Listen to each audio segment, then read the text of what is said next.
I think it comes down to his lot in life, right? I think we have to hold him accountable to. I could see somebody that has no financial means. I can't afford this child. There's no way. I'm on crack. I need to get this baby up because I can't have the baby out here while I'm sucking for crack. Like I can understand certain people having to give the baby up. You're being selfish. Stop taking crack. I can understand those going on.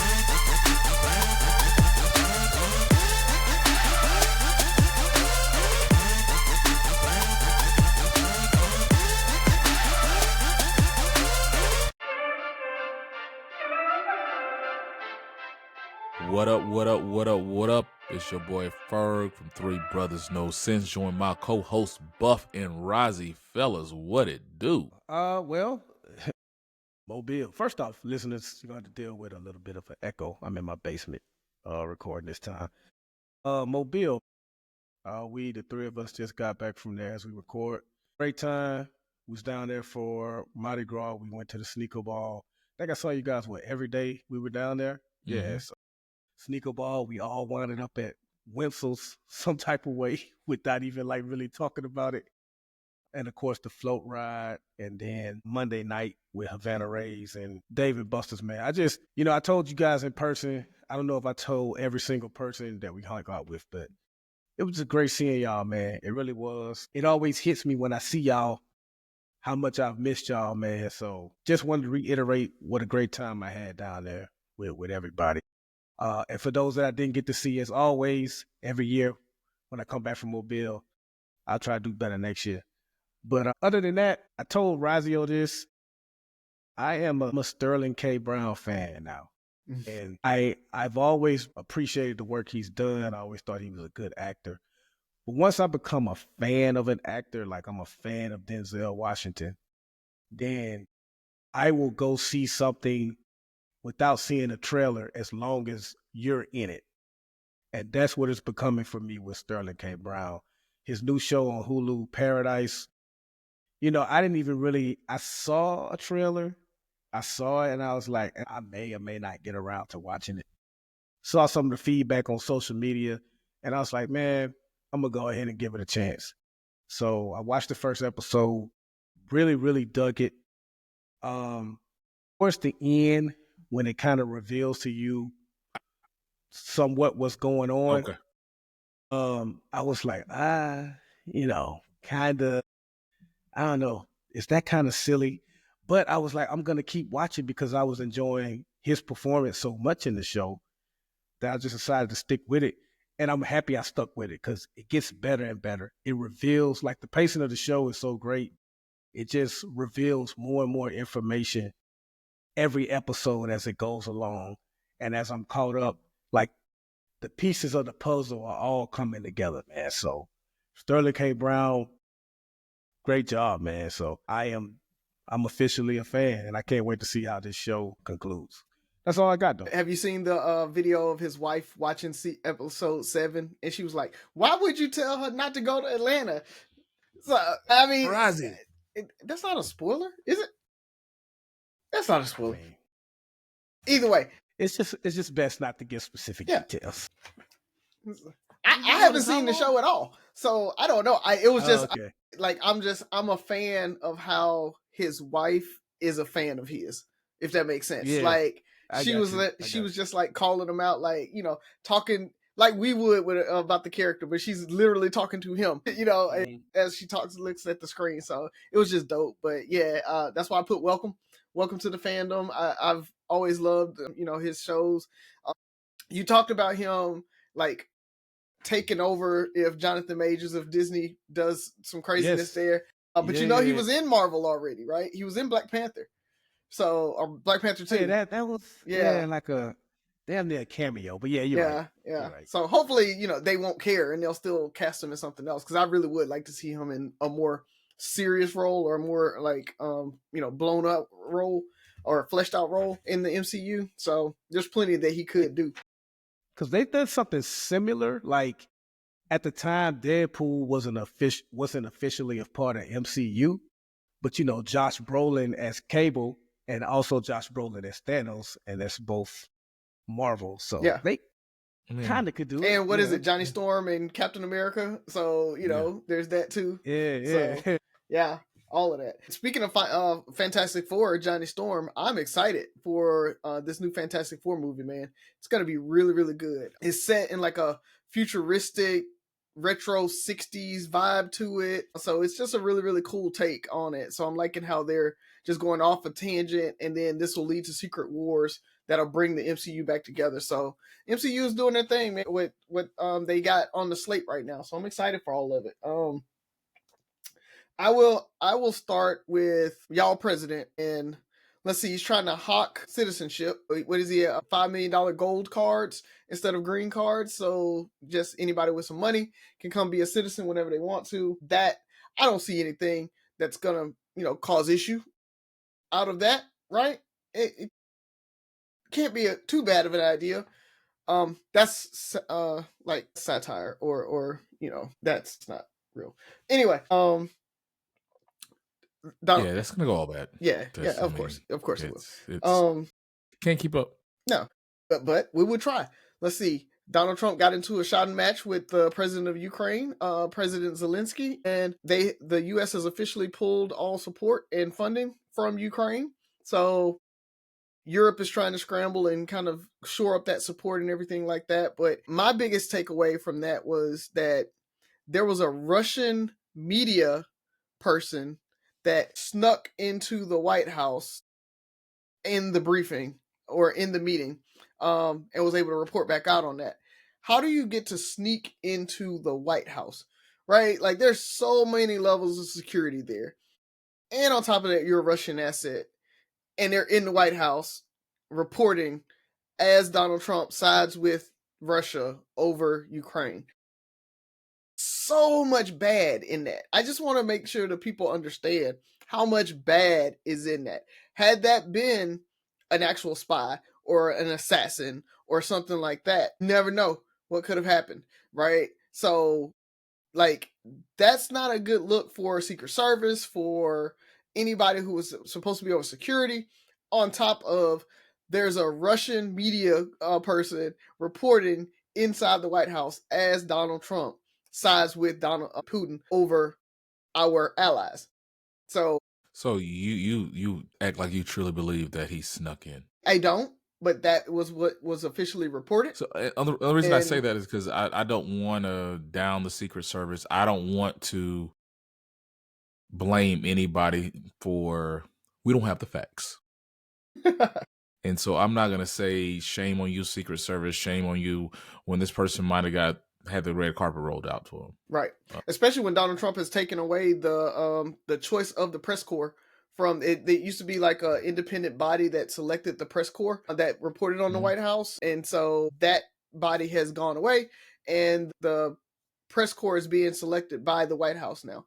So, and they banned the Associated Press because they wouldn't call the Gulf of Mexico the Gulf of America.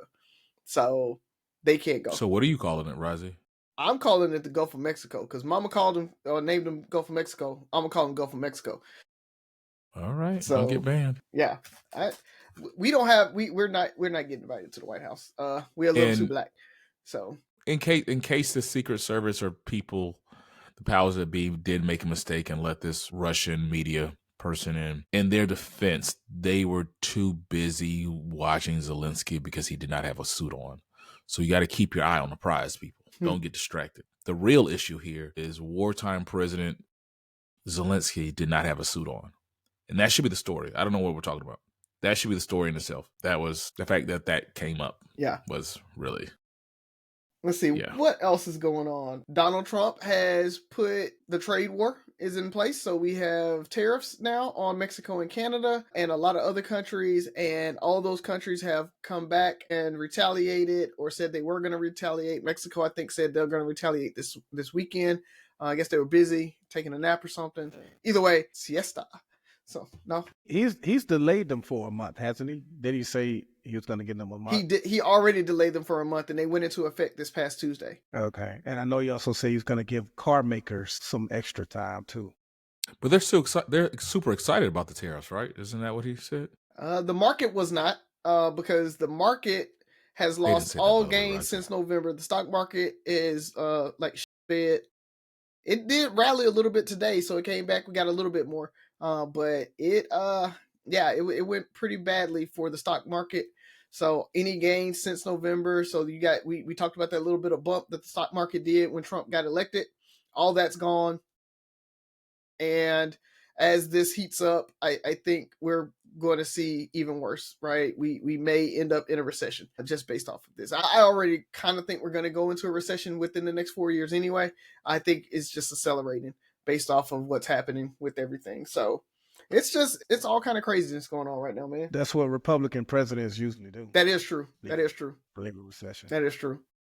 So, and that's why anybody that's in these special elections, I think there's 3 around the nation, we need to go out and vote, because if the Democrats win those seats, they win control of the House, which could slow a lot of these issues down. I don't see it happening. I doubt it's going to actually happen, but there's a chance out there. So if you have one of those, we'll call them out sometime, and I think it's on April 8th.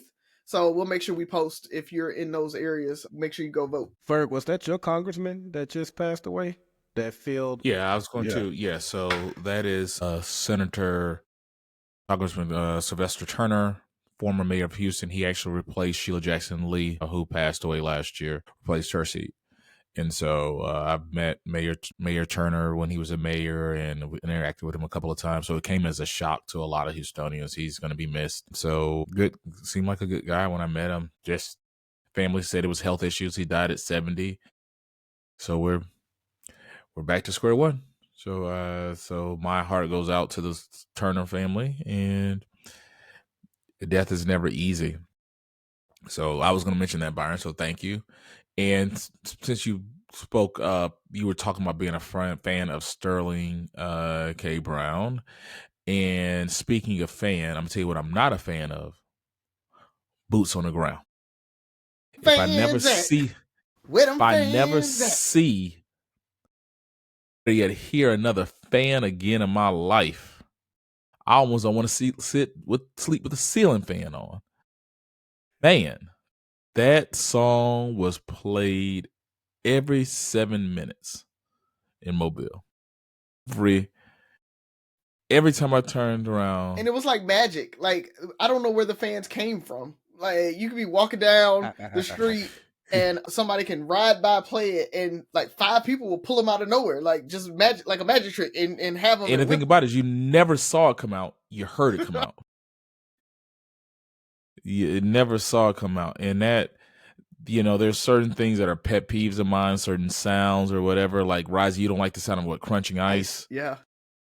Me creasing a paper, which is just a really weird sound. You hear it, Byron, that it kind of, for what I hear it, it hits me like in my throat, in my eardrums at the same time. But that those fans just make me cringe. Like, it's just like, it kind of just, I feel like there's a reverberation around me, and it just doesn't. So it was I got boots on the ground PTSD. I'm scarred.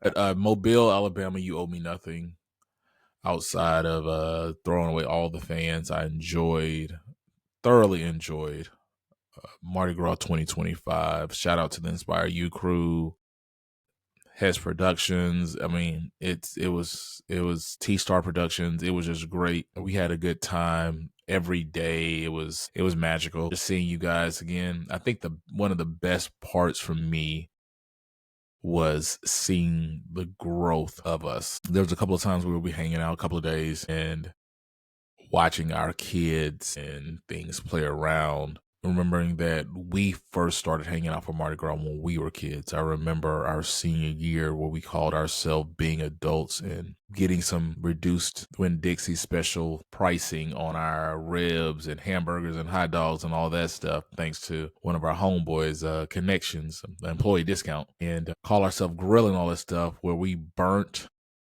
And if we didn't burn it, it was smoked and smothered in lighter fluid, I guess. And I just remember getting to Bienville Square super early, Fat Tuesday. We had shifts. We were very organized as kids. and we had the best worst time there. And to fast forward to being with these same people, and our kids are playing around, and just to see everybody grow. Just seeing Jasmine this past weekend, just transform into a young lady. It was amazing to see that, and she's in 10th grade now, correct, Buff? And to think that's when I really got to know her mother. That's when I got to really, I knew Tab freshman year, but about sophomore year is when we all started building that special relationship that we have damn near 30 years later, right? And so now to see her 10th grade daughter, your 10th grade daughter, it was just amazing, because that's when we met. And now to see that version, and it's just to see Bruce and his kids, and Rising and his kids, and Buff and Jazz and Wendell playing with his kids. Just everybody had the kids out there and just connecting, and kids being God kids and all this stuff. It was just like, where has the time gone? But I enjoyed it. And just seeing my family and friends, and it was a good time had by all. I mean, Mobile. You had to keep your head on a swivel a couple times. Mobile. But I will say this, because I heard mixed messages about the presence of the police force. They did a really good job this year. I think they made their presence known. I remember seeing motorcycle cops. I saw people on foot. I saw mounted police officers. I saw everything. And they did a really good job of trying to keep down the crime, because we've had some really bad situations over the last couple of years. So they did a good job. So hats off to the Mobile Police Department. I think they just got a new police chief this year. I will give them credit for Mardi Gras and nothing more. That's where that's where my praise stops. So unless I miss something, that's it. But that's all I got for you guys. Let's go ahead and jump into the show. Let's do it. Is Sophie here? Yeah, hold on. I didn't tell her we were recording. She might not have a joke. Let me check. See, that is a professional. She got a joke ready no matter what. First of all, Sophie, let's continue our conversation and tell the people what we talked about this weekend. What? About your looks. Yeah, I look more like Ollie than Ollie does. She does. Doesn't look. If you look at younger pictures of Ollie, Sophie looks more like Ollie than Ollie does. I think Wendell thought she was Ollie, because he was like, "What's up, man?" Yeah, you look more like Ollie than Ollie that. does. I remember that. Yeah. Yeah, and you played it off. You was just like, "Hi." Hi. You kept it moving. Yeah. You got your joke? I had to find it. It was like prepared. These are not good. These are not good. I need better ones. I should sign a petition that all the fans should give us jokes, and you guys can't read them, and only I can read them. Why did the gym close down?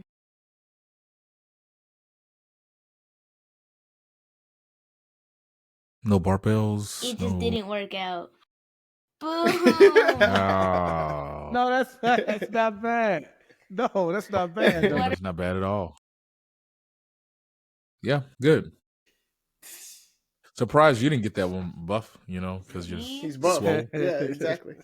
All right. See you. Go take a bath. Excuses don't get muscles. Get the new merch. Get the old merch. Get the old merch. Get all the merch. It's been a while. Nice plug. It's been a while. I don't know whose turn it is, but I want to take point of personal privilege. Go for it. Buff, you brought up a question this past weekend. I don't know if you were going to bring it up this week. We were talking about dating, and we brought up the best man. And the question was, if you were Lance, would you have still gone through and married Mia that next day? And so, yes, why or why not? And speak on it. So for me, no. Now, at best, we could have gotten married later after, discussions and healing and all that stuff. But immediately the next day, right after you just found out, absolutely not. And I've already heard the argument. He did his thing. He was wilding out on her.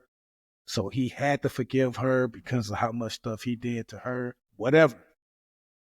He had just found out the night before marrying her. It was literally playing through his head as they're getting married.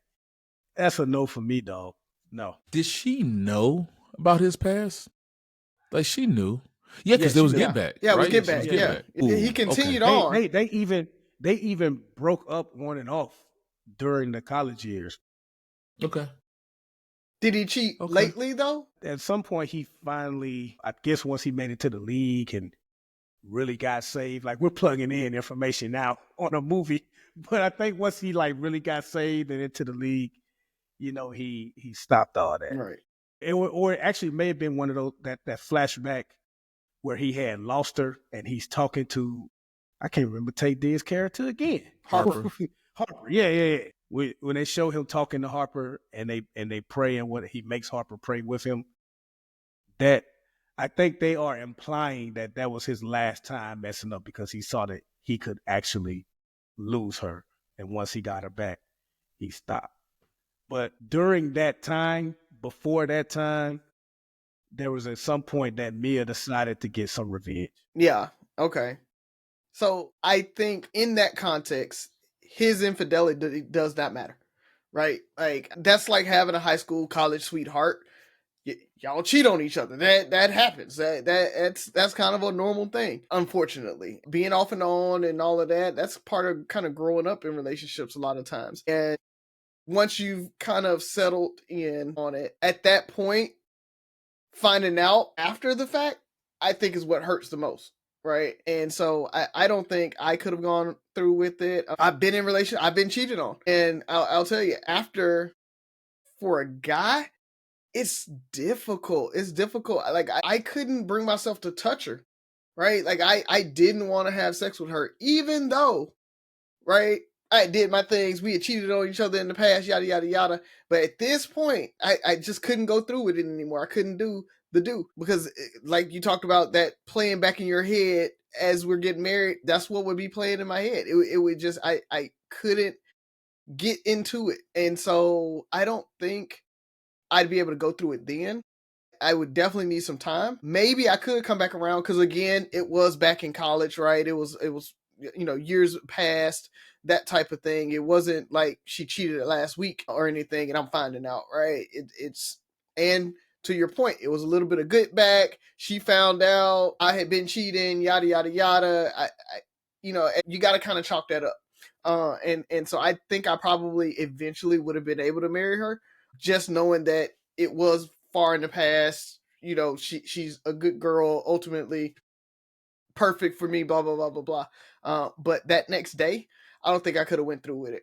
Not that next day. I still would have been sliding down the wall like, oh my God, she gave it up. For anyone that didn't see the movie, she didn't like cheat the night before. He just found out the infidelity happened years ago, but he didn't find out until the night before his wedding. And like I said, when we were talking to the Inspire You ladies and bartender Angie, it's not just the what, it's the who she did it with, right, as well.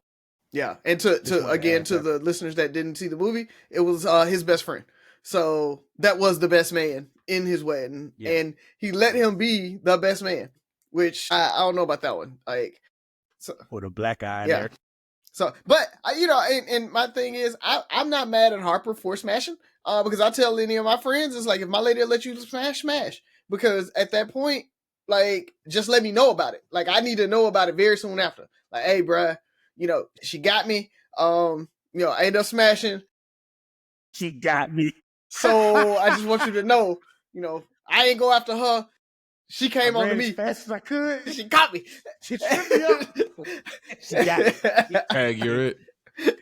And listen, later on at another time, we need to discuss how the sequel and the series after that movie both piss me the fuck off, and I hate both.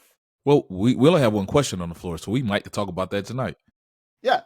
So you finished, Rozzy? Because you got a couple of things. That's generally it, bro. I just think that, no, I couldn't have gone through with it. I would have tried, though, to stay and stick through it and go through some counseling and everything like that, because it was so far in the past and I knew I had done my dirt at the same time. And so at that point, I would have probably gotten over it eventually, but it would have took time, and I would have had to go through that healing process before I married her. Mainly because I don't want to get in the relationship or get into marriage and resent her and not be able to get over it, right? Like 6 months later, 8 months later, it's still harping on me. It's harping on me. Anyway, but no, not a good one. Let Sophie do the jokes. But I don't think I wouldn't want to go down that route until I am fully healed and I can get over it. So, and maybe Lance just got over it faster. Lance a better man than me. Isaac, you're a better man than me based off one of the last things you said. You were like, if my lady trying to smash my homeboy, my lady now, trying to smash my homeboy, I'm gonna tell him to smash and tell me later. Nigga, don't smash my bitch. Yeah, don't smash, because you know my rules. I know. Everybody knows my rules. And it's the best that everybody knows my rules. Everybody gotta die. It's that simple. Everybody gotta die. Appreciate your honesty, sir. But no, because I'm a firm believer, and this is kind of going off track, is never that serious. Like, are you that hard up for sex that you're willing to jeopardize our friendship for that? Right? It's, now that's my nigga. I'm gonna be honest, and be like, look, I'm about to let him know off rip. Like, you live in foul, because smashing ain't gonna prove anything. Like, it's still gonna be a he says, she says, or, oh, he got me drunk. Like, it's hey dog, I'm just letting you know, I was with, we were hanging out, saw yada yada in the club, she got drunk and she was hitting on me, she was trying to come home with me. Like, dog, you might want to holler. She living, I don't know, like, put it out there. Mm-hmm. But you going along with it and knowing that you have a get out of jail free for pass, to me, they ain't on no friendship. Like, for me. But that's just where I stand. I don't expect you to I don't expect you to turn her down, right? Because you might be addicted to sex. I'm a man, yada yada yada. You think I'm about to turn? If I ain't doing it, somebody else gonna do it, so I might as well. Cool. My standards say, hey, I can't be around somebody that does that. So, deuces. It's been real. Appreciate the honesty. We'll put that on your tombstone. However, going back to the original question, in the infamous words of Jay-Z, I know the way a nigga was living was whack, but you don't get a nigga back like that. So, first of all, my answer is no. I wouldn't have been able to carry through with it that day, or maybe ever, because the way I look at people is, that's how you want to get somebody back. Like, you were that angry, that whatever. To me, that says more about you and the way you handle things. It's like, are you that, like, I'm going to get over you, I'm going to go fuck my best friend. Because she seduced him. Let's not forget, it's not like she seduced him. She went in on him. And to me, there's a level of petty, a level of evilness that will go through that, right? They took time to get in certain positions too. She grabbed it. Yeah, it was all of it, right? It was all of that. So that's my, like, that takes thought. Yeah, like, you don't just slide into some of those positions. Yeah. Like, hey, turn around. Yeah, they made love. They had music playing, like, it was all kind of stuff. And so she got drilled by my homeboy. Like, she got drilled. The facial expressions, all that stuff was, I could never look at her and look at him the same way. Like, that connection is always, now we're talking about, the logical me says, I'm looking at you and saying, hey, if you're willing to do that because you felt hurt, that says more about you and the type person you are. And maybe it takes a lot to get you there, but that's not the person I fell in love with. I didn't know that side of you. And so that's kind of now this is talking about the male ego side of me. Is like, you let my homeboy smash, I'll never ever look at you guys the same. Like, it's just, there's no, I believe in when you have that connection, you're completely monogamous about this person. This me and you, we both connected to this. And, the thought of Go back and look at the tape. Go look at the tape. The faces, right? That were made and all this stuff. That's always gonna play back in my head, like you said. I think, anytime you watch a movie or a comedy or something like that, and we do get cheated on, we're thinking like, was he bigger than me? Was he better than me? Like, I'll never be able to get through that, right? It is what it is. But more importantly, the person I married, the person I proposed to, my vision or my vision of you is this person, right? This is who I proposed to. This is who I settled down with. This is who I decided to stop cheating for, because I saw this version of this woman that I wanted to commit to, and I felt like deserved at this point the best version of me. Am I saying that I'm innocent? No. But you knew what you signed up for. Like you said, they broke up. She knew she was doing this, and this. And you're still telling me or selling me this version of you. And that's not the version I wanted. That's not the version I proposed to. I think I said it before. I think men, a lot of times in general, we're proposing to the version the woman want to spend the rest of our life with, right? And a lot of times, from what I've seen, is women get married because they love that person, but the possibility and the growth and whatever is going to come from that. Like, hey, Potential. he has potential, right? The potential of it all. We're like, hey, stay this way, stay the innocent little freak that's only been with me, stay this, whatever that is. That's who we want to marry. And then you're like, yeah, when I said I was a virgin, I mean, I ain't never slept with anybody but you. I mean, there was that year when I went to Barcelona and I fucked by 7 niggas, but that was only a year. Like, it's like, whoa, I didn't know about that. Like, I look at you different. I can't see you the same way. For me, that's my frail male ego. I will always talk about it. I'm not scared to say it, when it comes to those certain things. And I don't think I'm man enough to bounce back from that. And if I do, the whole dynamics of our relationship will never be the same, because I would never be able to see you the same way. So even if it works and I can still love you and we can bounce back, love and time heals all wounds, whatever that book they say. For me, I can love you, we can be together, and we can potentially have a great life together. It won't be that same story for me, for Tavares Ferguson. Edit my name out, right? I don't want to get my government name. Yeah, so that's about it. Don't, that was evil, dog. That was evil.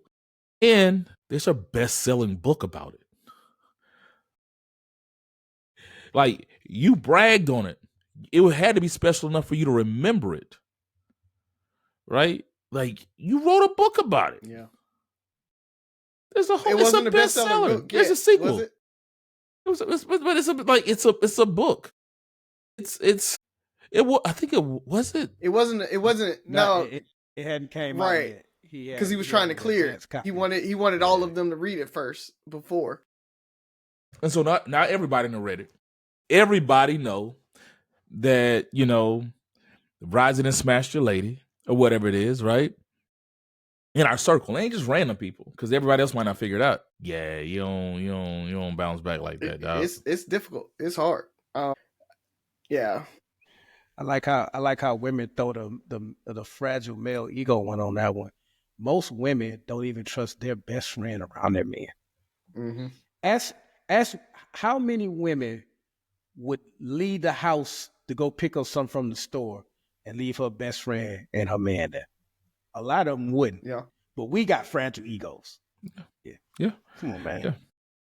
And it's not an assumption. We're not assuming something happened. It happened. Mm-hmm. There's a book about it. Read it. It's a bestseller. Might be. Yeah, it's a bestseller. Like, you put it in my face. I'm reading. You got to think how he found out about it. Yeah. Like, I'm reading my best friend's book. I'm so proud of you that I'm trying to finish it the night before my wedding because I'm just excited about, that's like reading one of Sherman's books, right?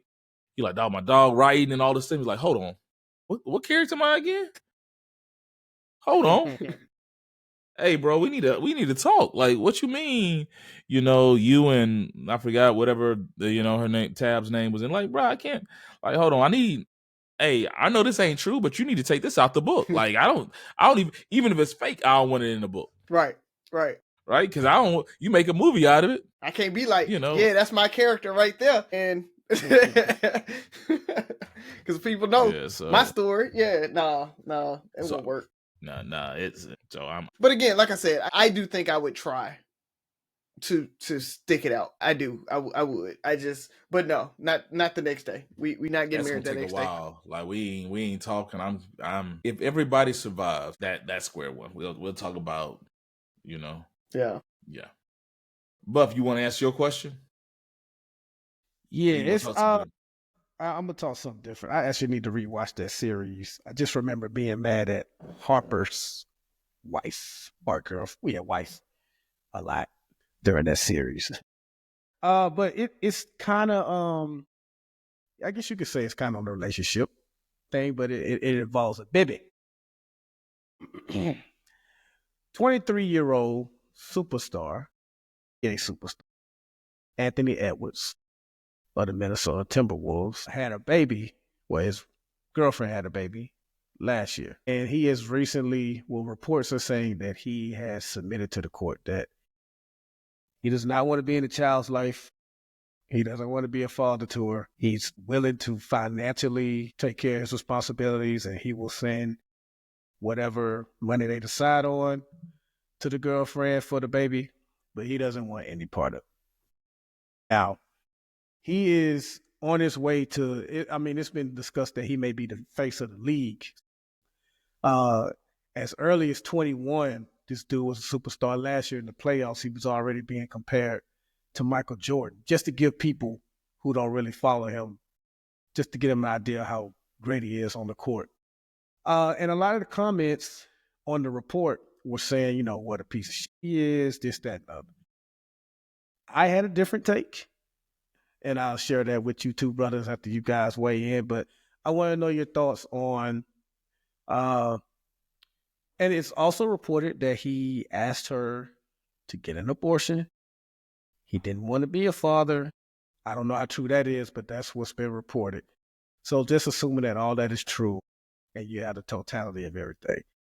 What do you think of Anthony Edwards saying, hey, look, you had the baby, I couldn't make you get an abortion, so I will handle my financial responsibilities, but I'm not trying to be a father right now.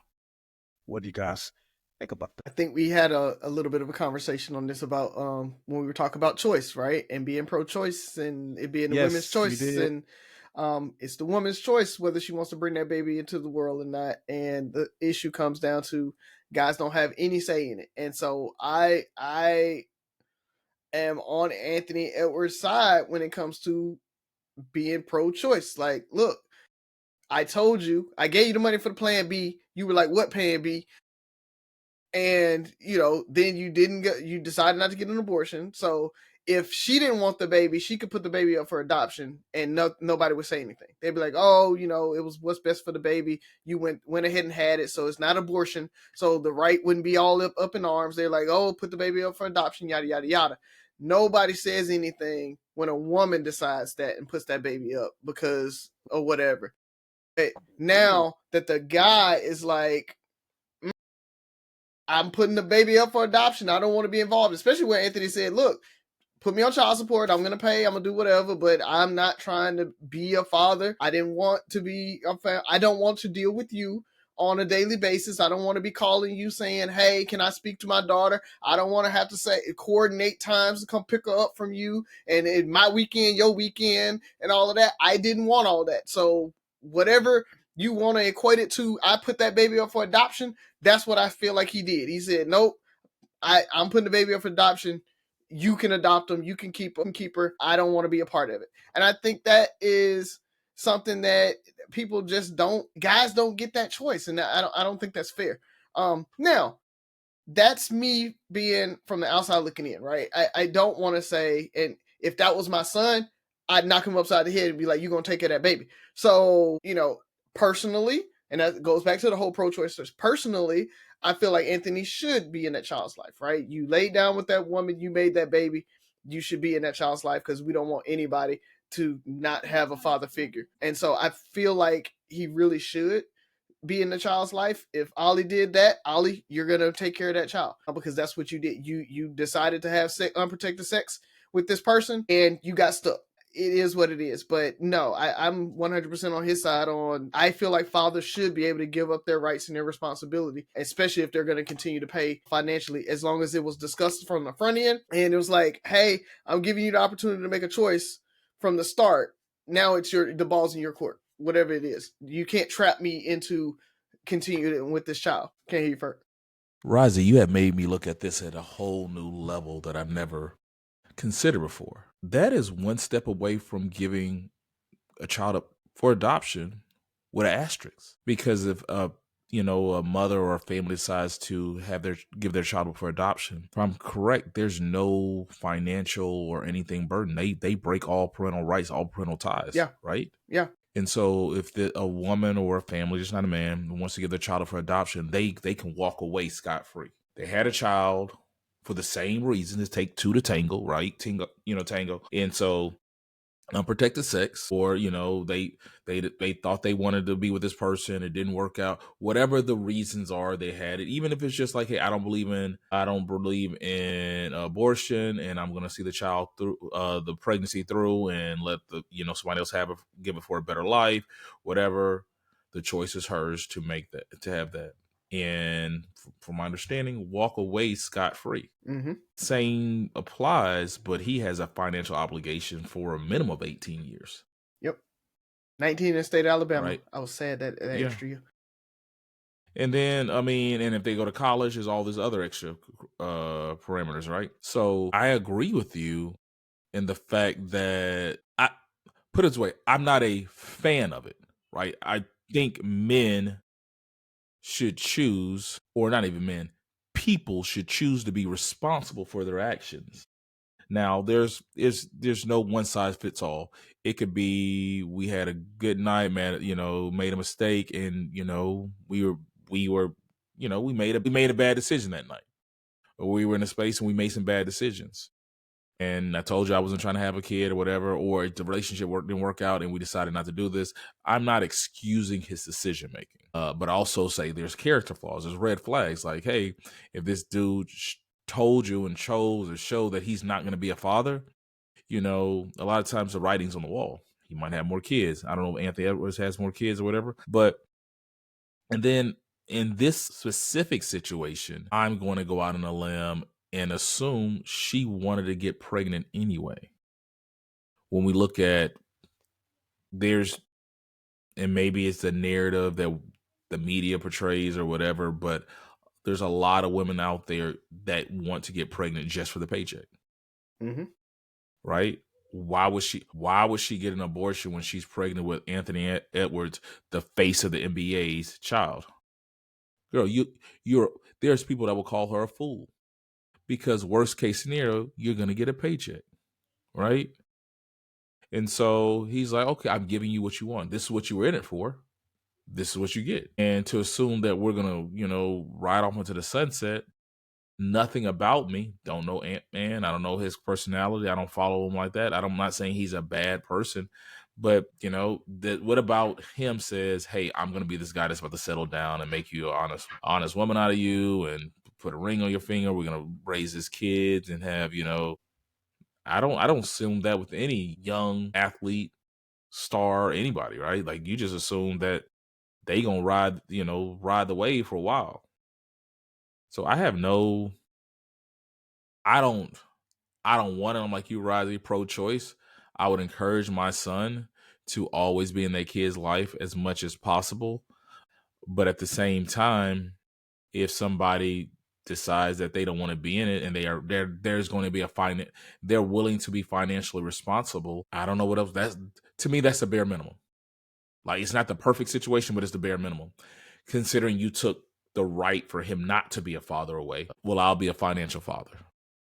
I was a sperm donor. Now I'm a money donor. That's about it. Like, the child suffers. The only person that really loses is the child suffers, because I feel like everybody already knew what it was. She knew why she was having unprotected sex. He knew the risk of having unprotected sex. Either one of them were probably in a committed relationship or talked about what we would do if we got pregnant, had kids, and planning a life together. So the only person that really suffers is the kid. The mother's life might be a little tougher than she wanted to be because she's now a single mother, but you did that single mothers do. Yeah, and having money makes single parent life much easier. Yeah, I will attest to that. It makes it so much easier when you can be like, oh, no, I'm outsourcing things. You know, I can afford a babysitter, so I can go out. I can afford daycare. I'm not worried about trying to get off of work and get home and get the kids, or worried about, you know, what's gonna be for the meals and everything like that. Money makes a big difference, and so, you know, based off of Anthony Edwards and his income, she's gonna be okay. She's gonna be walking. She's gonna walk away 6 figures a year in child support. So it's gonna be it's an easy transition. She doesn't technically she doesn't have to work, and she doesn't even have to worry about daycare and any of that other stuff, and she's still gonna be able to live a comfortable life. Yeah. Now, he doesn't have any other kids. I don't know what she does. I don't know if they talked about. Yeah. I mean, and we don't even know if it was unprotected sex, right? It could have been a broken condom. It could be, you know, she put a pin in it. It could be some anything, right? Like I'm on the pill. Right. Yeah, which is still unprotected. Yeah. But it's just.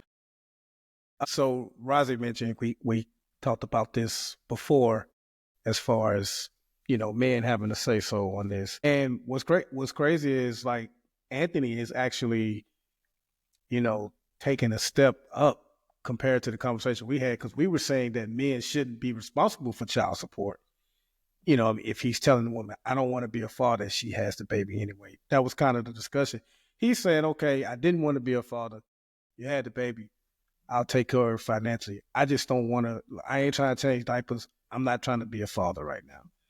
And I agree with most of you guys said, except for, I don't even know if I want him to be. I think Rozzy or Ferg or both of you guys say, you know, he should be a father. No, I don't want to make anyone be a father, because we always say, you know, kids do better when there's a man in the household. Yeah, when there's a man in the household that presents a positive image and that does positive things. You got a reluctant young man in the household who you can visibly see doesn't want to be there. I'm not sure that helps the child. And if anybody watched Starting Five on Netflix, you could see this. That's the reason this story was so believable for me, is because you could see it on that show, on that documentary. She's pregnant at the time, and then a few episodes in, she has the baby. You know, full disclosure, he seemingly attempted to be a father. She was living in the house with him. He was coming home. He would hold the baby sometime. I think he fed it, but there were certain scenes you saw where you could tell he really, like, he couldn't even fake it. Like a newborn baby, you fellas know how excited you were when your kids were first born, those first couple of weeks, months. Soon as you get home, you want to see the man. He came home, went straight upstairs and got into bed on one episode. You know, so you could see that he didn't want this. And I'm not sure I even want him in the life if he's going to be that visibly reluctant, because that's not something that I want a child seeing growing up and thinking that that's normal. It's good that he's willing to take care of it financially, but, you know, young adults got to realize that there are consequences to things. And I'm pretty sure, like I said, it's reported that he said he didn't want to be a father. I'm pretty sure, you know, he verbalized that over and over to her. And so that's a risk she took once she got pregnant, that you would be a single mom, but you would be a single mom with a paycheck, like Rozzy said. She may not even be as upset as the people in the comments were, because at the end of the day, I think best case scenario was, I'll have a family. At the very least, I'm going to get paid. I got an 18-year pay plan with this baby. You know what I mean? And depending on the lifestyle I want to live, I may not even have to work. She won. So I'm sure when she got pregnant and he was saying have an abortion, in her mind, I'm not finna abort this lottery ticket. Are you crazy? I got Mega Millions in this month. Yeah. That's the Powerball. That's the baby name. Now, I wanted to clarify. I never meant he needed to be a father if they never talked about it, if there was no intention. But as you were talking, I guess it's tough, and I don't know how I feel about it right now, is just, you have the kid, y'all are raising the kid together, it's almost like that dad that went out for a carton of cigarettes, right? A pack of cigarettes and never came home, right? You presented this and then you abandon. And like, to me, is that different? I don't want to be a dad no more. I'm just pay for it. And now the mother who was, brought up, the wife, the girlfriend, the fiance that was under the impression that we're about to plan this life together, raising these kids or this kid, all of a sudden, I always go back to, I think about Harlem Night. Baby, put your mom on the phone. Yeah, baby, tell your mom, I ain't never come home again. Like that, to me, like that's different. Is that different? He was being, not being responsible. Like, you plan to raise a family. You sold me this dream that we're going to raise. And Razi kind of said, like, hey, if that's the talk that we said from the get-go. And I think when we agreed, when we were talking about, being able to release your rights, but then there's also like, hey, your mama's, like, I'm trying to be this dad and your mom's a piece of shit and she makes my life horrible and miserable and I just can't be with her, this, and like, and then being around, then she makes being around you, she weaponizes that. I mean, where do you draw the line, right? Where do you, I'm trying to make it work. I'm trying to be this good husband, but at the same time, or father, but you're making my life hell. Should I be able to give it, like, you know what? And maybe they'll make it work that much. Like, if women knew that they were on a rating scale as well, like, look, we looked at the notes and it seems like you were unagreeable and you may be a husband and a father too difficult. So we're awarding you the kids, no alimony, nothing like that, and they can walk away. Versus knowing that if it don't work out, I'm walking away with half, or he's going to, like, hey, we both need to work. Would we be better off if our judicial system, our system really made both people accountable for having the kids and trying to make this work once they agree on trying to be a family? Like, hey, if you just want to be an ass, do this, like, okay, well, you're so independent or you're so disagreeable, well, have fun being a single mother. Well, no, you sold this dream. You had 2 kids with her. You did this, and this, and there's proof that she was doing what she was supposed to do, and you just didn't want to do this. Okay, well, you're gonna be. We about to have you pay even more child support for selling her this dream, making her life miserable. Now she has to figure out. Y'all been married or dating for 10 years. Y'all got 3 kids, and all of a sudden she has to figure out this single mother thing. You give punitive damages. Okay. In child support court. Yeah, like, give pain and suffering. But now both of them have to realize, like, hey, because if you don't like it, you can leave and you'll just pay child support. I'm gonna get the house, the kids, and you pay child support for the rest of your life. Okay. Like with the Anthony Edwards thing, I think we are making a lot of assumptions, right? Because even if he was still staying there, he might have already had that conversation. Like, look, I don't want to do this. But knowing how the court system works today, knowing how society looks at it, he was like, I don't want to do this, but I'm gonna try. You had the baby. The baby's there. I'm gonna try to make it work, right? And as he was there for the months or whatever during filming, he's like, nah, this ain't gonna work. I didn't want the baby before. I told you I didn't want the baby before. I tried. This ain't gonna work. The way I hear some complain, it's some married women that are pretty much in the same situation. Damn near all their husband do is contribute financially, but they don't do any fathering. Or raising. I have some female friends that they were in that type of situation. Yeah. Only thing he's saying is, look, I don't want to be with you or the baby. And you know what it makes me think of is reportedly when I was talking about potential earlier, right? Like, well, he don't want the baby, but girl, when he had a baby and see the baby and you move in and all that's going to change once you have the baby. The potential of this working out are greatly increased once you have the baby. He's a good dude because I feel like he seems like a good dude from his interviews and stuff like that. He's a good dude. You think he gonna let you and them kids walk away from him, girl, threaten him a couple of times, and he gonna do whatever it take to all assumptions. But I think that potential, I've heard it 1,000 times. Well, when he gets married and has kids, he's going to change, and maybe he tried to change. Like, you know what? No, I'm not ready. I'm not ready to change. I'm not ready to change, or I'm not ready to change. I'm not gonna change, or I'm just not gonna change for you.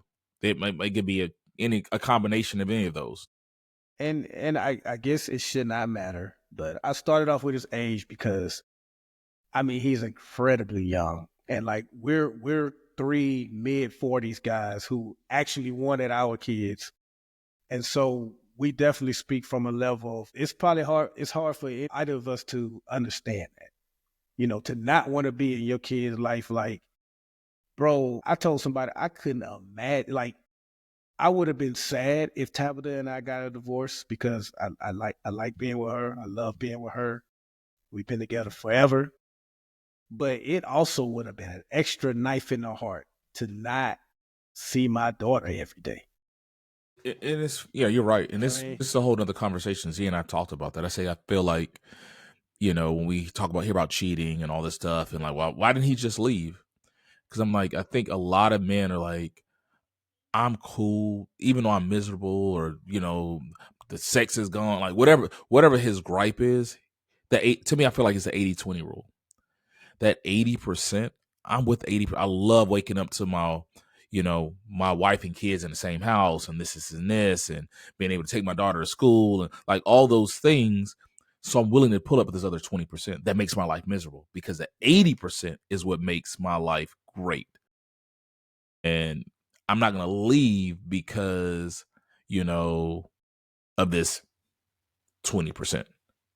And so a lot of times, and I think that's on both parts, people will be miserable in that relationship or disconnected from certain parts of it because, like you said, man, I could not imagine not waking up in the same house with my kids.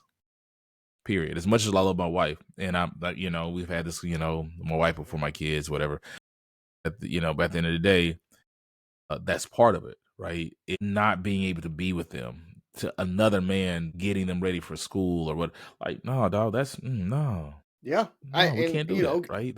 I've had to live that, right? So I can tell you it's hard, right? Yeah. And you call and they don't want to talk to you because they too busy, or and you eventually don't call as much, and and then every time you call you're feeling bad, and so now you don't want to call because you're gonna feel bad after, and there's like a lot of emotions that go into that where like I don't get to see them, right? And you feel bad as a parent, and as a father, because Buff, like you said, it's not like we didn't want the kids, right? So it's very, very different for those guys. It's like, I don't really care if she ain't here or not. It hurts like every time you talking to them, when you go get them for the weekend, and then you got to take them back, and you won't see them for another month or two, that type of thing. Like all of that, it hurts every time. So yeah, to your point, Ferg, it's like I think he had to have made a choice that that's not for me, and to come out and say it like that, like I don't want to be in that child's life. He had to have made his mind up before that child was there, and probably tried it and was just like, that didn't change. Nope, it didn't change my mind. Because to your point about the girls telling her, right. yeah, Right. I don't want this. Yeah, and I will say this, and maybe this is what you were saying, Buff, when we were saying he should try to be. I think he should try to be a father to that kid, just because a kid. This is probably one of the best situations to be a single mother or a childless father in. Like, okay, I don't have a dad, but we're not gonna miss any meals. But I think there's a lot of parents who co-parent, and those kids get that love. And I think, to me, that's as I think back on it, because I don't want to excuse him and just encourage being like, yeah, you tried it and it worked. Just be a piece of shit. It's we need to find a better way to co-parent. Like, it's maybe there's levels of co-parent. Like, hey, that child knowing they have double the love. Like, hey, me and your mother have nothing to do with it, but I love you for you. Because does he not love the child? Like, that's a whole nother thing. Like, can you? That's hard for me to gather. Yeah. Like, yeah, I'm not trying to be a parent, but do you not love that child? Because the child is innocent, right? This didn't work out. We're not parents, rubber bust, whatever. But this child is innocent, and I'm gonna love you for the world, being brought into this world, and you just being a child of God and all that good stuff.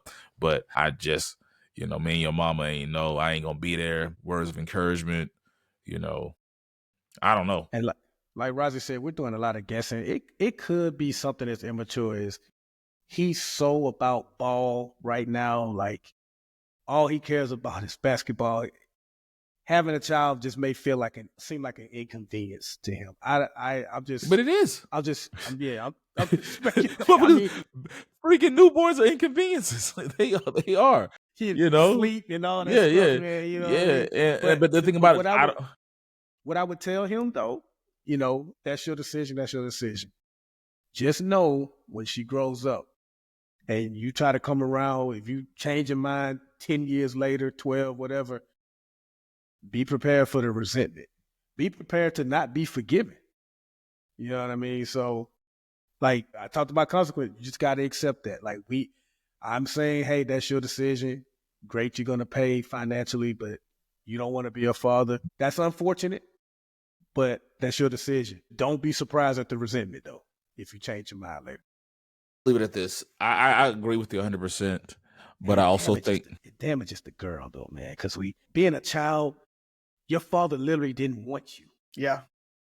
So the child, that's where I was going. So yeah, I want you to realize that there's a certain level of whatever it is, selfishness. Yes. That for me as a man, I'm like, I'm always see like, I don't want to be with her. I don't want to, but as a man, as a grown up, somebody who feels like this child is innocent and knowingly going to let this child suffer because of my selfishness, I feel like we at least deserve to call him a piece. Right, like I can't respect, like, this is not like I'm an honorable, respectful man. Like, yeah, you're a good guy. Now you're a horrible parent or like, you're selfish as shit because you just abandoned this child. Yeah, you pay money, great, right? You're the best version of a piece of shit you can be. Now I asked this question on the post though. I said, look, I'm just here to ask a question. Are the people that give their kids up for adoption, are they pieces of shit too? And that goes back to the Exactly. You know what I mean? Well, I think it's because they made a plan. Well, I think if you just sure. I think it's levels to it. Like if you just put this child in the system and their life can be their life can be hell. Like our foster system is yeah, and so you're just being it's selfishness, right? Like, and once again, you're on the higher echelon of pieces of shit, right? Like it's not created equal.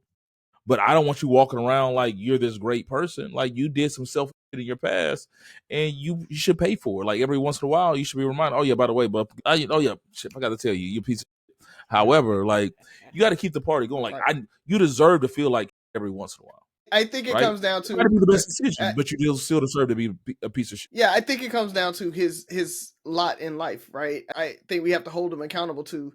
I could see somebody that has no financial means. I can't afford this child. There's no way. I'm on crack. I need to get this baby up because, I can't have the baby out here while I'm sucking dick for crack. Like, like I can understand certain people having to give the baby up. You're being selfish. Stop taking crack. I can understand those going up. But if you are living like in you making 6 figures, 7 figures, 8 figures for him, at that point, if you're making that type of money, there's no reason for you to have to adopt or put that child up for adoption, right? I don't see a point other than being a piece of shit, selfish, right? Yeah, he's selfish. Yes, I agree, Ferg. I'm wholeheartedly pro-choice. It is his choice, but that doesn't make him not be a piece of shit for giving that child up and not being in that child's life as a parent.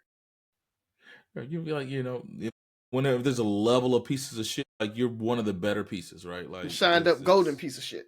Yeah, shined up golden piece of shit. But next week's episode, we'll talk about the women who have abortions. Are they pieces of shit? That's a whole nother conversation. That's touchy. That's touchy. But no, I think, when you're selfish and to somebody that's innocent, that's just selfish, And maybe he has something to work on, and maybe he's young and child is 23. I don't know what decisions I would have made at 23, right? And so if somebody would tell me I was a piece, all I could do is accept it, right? We were put this way. You're so defiant. Right. Yeah. Okay. And so you're fine with being a piece of shit. And like you said, years from now when she's 12, 13, 15, and the resentment's there, and she said you were a piece of shit, you gotta accept it. Mm-hmm. And just for the record, I was a piece of shit at 23, right? I was a better piece of shit than a lot, but and I've said it, like I wasn't shit at 23, I wasn't shit at 18, I was selfish and stuff like that. So yeah, acknowledge and embrace it, don't you can't be offended by somebody's perception of you. Like, hey, I feel like as a man, you made a mistake. You should take care of the child, but this is the least you can do. But I'm still judge a little bit. I can still rock with you, but you're a piece of shit. Cool. All right, let's get out of here, fellas. I only got 2 quick things, if I'm not mistaken. One, that baby's so cute. She is. One, we talked about, being in Mobile for the different balls. And 3 brothers, we got big balls. You would have had to be on the float to get that one, folks. But we attended the sneaker ball, Inspire You, hosted by Inspire You, T-Star Productions, Hayes Productions. But there was a different ball the same night that Angie Stone performed at. And she left Mobile, and when she got around, I think it was Montgomery, Alabama, she was in a fatal accident. So for such a talented singer like that, whose last performance was in our city, I just felt compelled to at least say, rest in peace, Angie Stone. Very sad hearing about that, man. And you just never know. I'm told that she said at the ball that was her first time performing since one of the main members of her band passed away.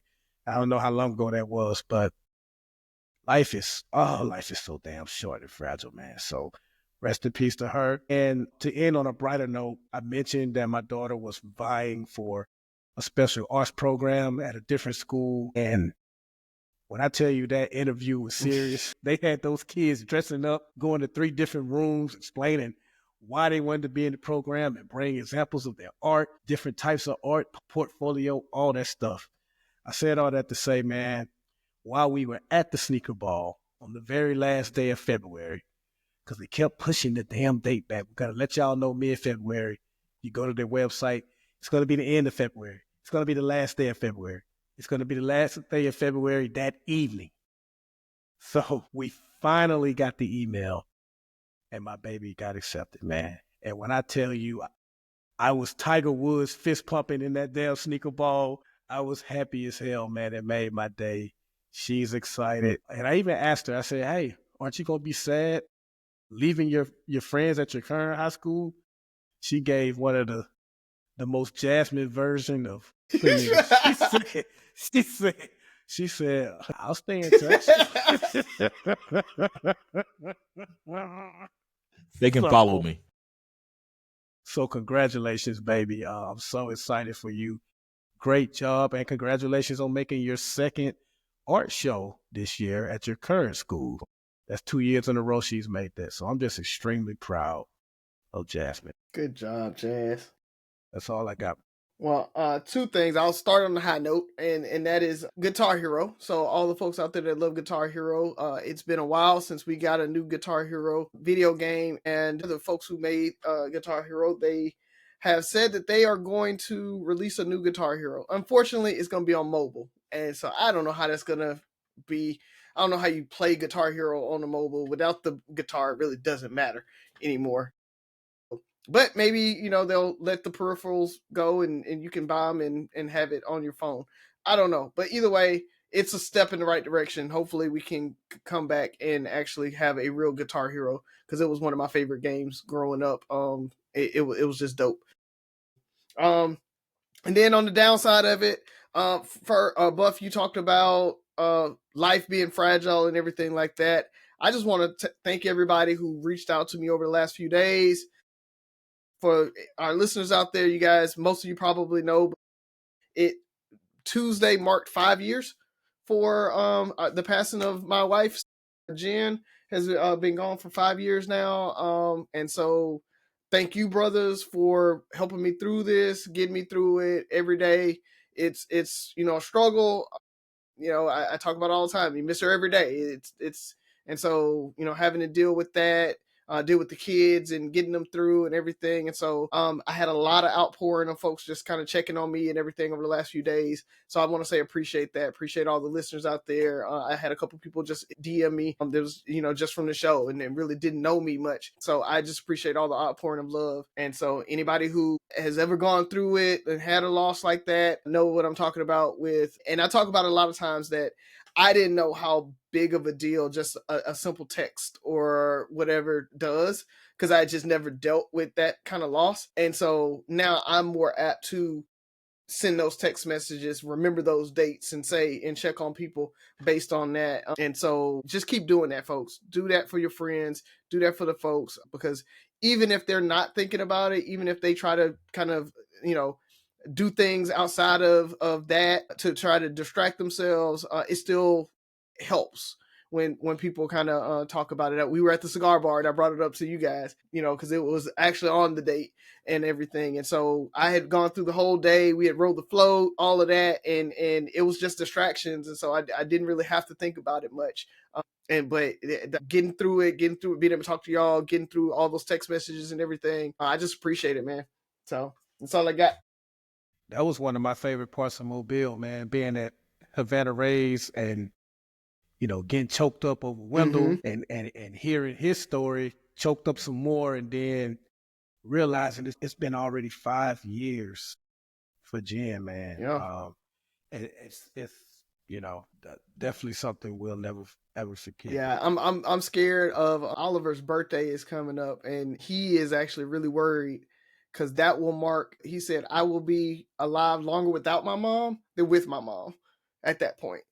And so that's like super sad. So I get choked up just thinking about that. But yeah, like that. Yeah. I want to do something really special for his birthday because he has that thought in his mind and he's really worried about that. So we're gonna do it big for his birthday. Lean on us if you need us, bro. Lean on us. I got you. Yeah, bruh. I mean, it was sitting on my heart heavy going into that. It was probably like a month or so ago. I mentioned it, and it was one of those things. I know you've always, I usually try to check up on you on certain days and stuff like that. And you kind of give up this, not that I try not to think about it. You like, it's always the other moment. So I'm like, you know what? If he's not going to bring it up, if he's not going to, I'm just going to let it be. Because I actually thought about trying to do something special for you and the kids that day. But I'm like, you know what? Just being there is going to be what we want to do. And if you need us to do anything, you were like, hey, let's go do whatever. Then I was open to it. But I'm glad y'all made it through it. She knows, she was loved. You're loved, and anything we can do, we got you. So, two things for me. One, I want to give my son a shout out. TJ Byron just talked about his daughter's accomplishment. My son, who I harp on a lot about, being TJ and doing his own thing, always finds a way to just make me proud. So TJ is 5 years old. He's in kindergarten and just randomly tested and qualified for GT, which is gifted and talented. I didn't even know he was being tested, and I'm very much into my kids' education. And the teacher just hit us up. Oh yeah, by the way, look at your email. I think TJ just got into GT. Oh, I was into a certain similar program as a kid, but I didn't get into I think 4th grade. I didn't even know they tested for GT in kindergarten. Yeah. So I got in kindergarten. Sophie got in 2nd grade. So of course you got in kindergarten, Razi. And so, I'm proud of you, son. And I'm just raising 2 beautiful kids. I know I talk about my daughter a lot and her accomplishments, but don't want to forget my son and what he does. And want to give a shout out, because we said we were going to mention it on the show, to Port City Float Barn at 1700 Midway Avenue, Mobile, Alabama.